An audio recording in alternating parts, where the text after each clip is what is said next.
Hello, my name is Emma Creech. I'm going to be going over the benefits and disadvantages of really dog play. I said dog parks in my paper, but I feel like dog play is a better way to put it because there's a lot to break down in it. I'll introduce myself. Like I said, I'm Emma Creech. I have had a dog sitting business for about 4 years now, and I've worked at a doggy daycare, boarding facility, group play environment for about 2 years now. I absolutely love it. It's a fun job, but it's not quite what I expected in my job. I expected it to be a fun environment with a bunch of puppies running around, which it is some days, but other days we have a lot of fights and a lot of aggression because when you put a bunch of dogs in one room together, they are pack animals, and that is how that goes. There has to be a dominant one. For example, I'm going to lead with a story about a beagle named Daisy that I knew. She was a great family dog, perfect animal. Like, if you were to think about an American family dog, it was Daisy. Did great with other dogs. However, one day she met a lab that they just didn't get along.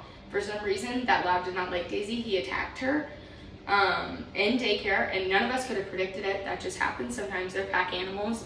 And sometimes they just don't get a good vibe from each other, and a fight will break out. And Daisy became one of the most reactive dogs I've ever known.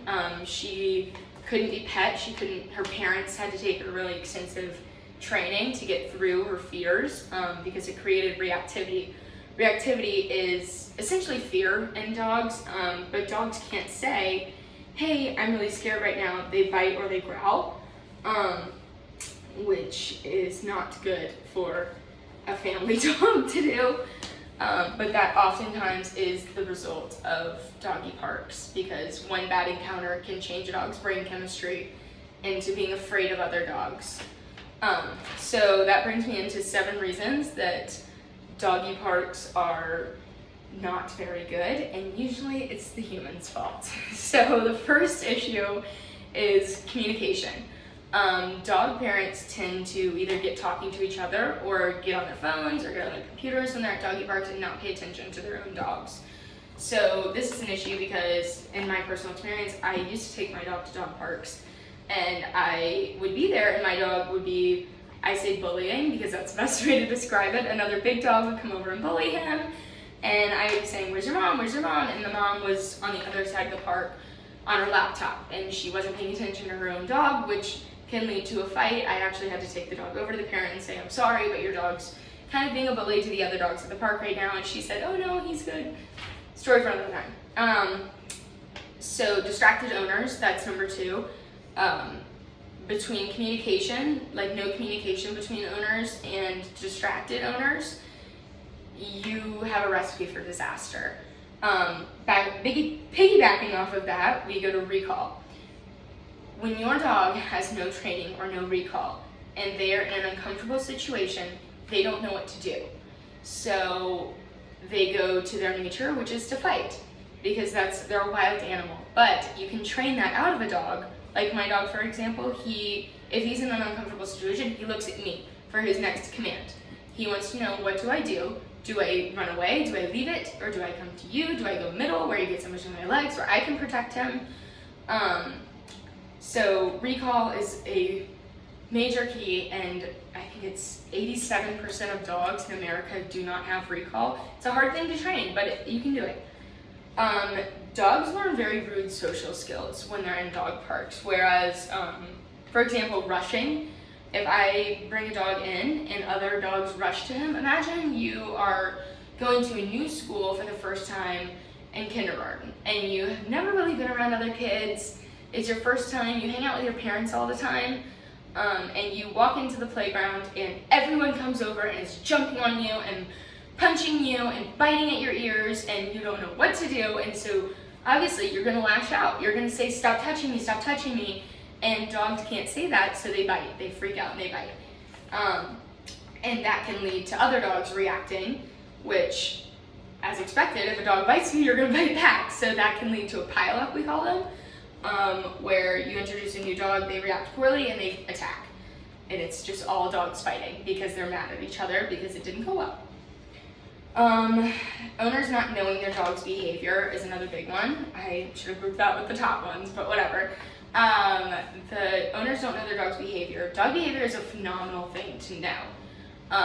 When you understand it, you can understand a lot of issues that happen. I can watch dogs at breweries and anywhere out and about and see how uncomfortable they are. Labored breathing, hair up on the back of their neck, their tail structure. You can tell exactly how a dog is feeling. Like I mentioned, they can't talk, so they use their body language to communicate, and most owners don't know that. So when the dog is uncomfortable or stressed out, it can oftentimes look like they're really excited and happy and panting and smiling, but it's really a sign of stress, and all that stress will bottle up and they will freak out, leading to reactivity and a dog fight.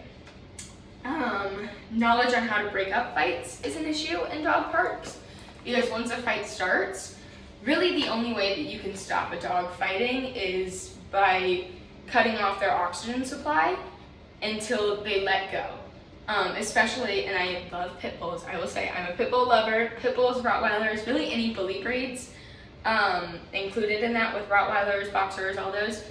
Their jaws are built very differently, so when they bite down, and I will not say their jaws don't lock, that's a myth, but they are a lot stronger, and all dogs have a fight or flight response, and most are fight, and their fight is to the death, essentially, to survive, because they're wild animals at the end of the day. So really the only way to break up a dog fight is to stop their breathing. So they have to choose, I'm not gonna die over this, I'm gonna stop fighting because I can't breathe. Okay, benefits of safe dog play.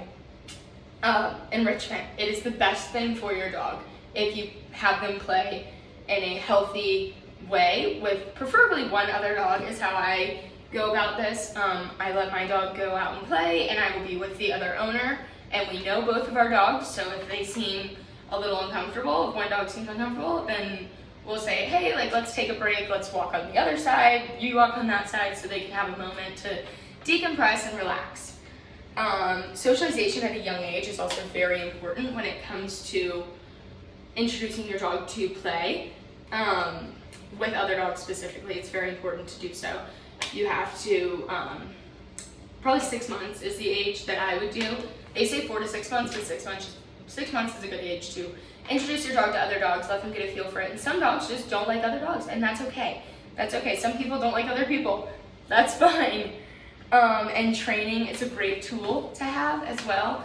When you want to take your dog to play with other dogs, also have all the training. Make sure you train your dogs, please, and then they can have safe, fun play. But dog parks as a whole are a breeding ground for reactive dog and aggression, and I don't recommend them.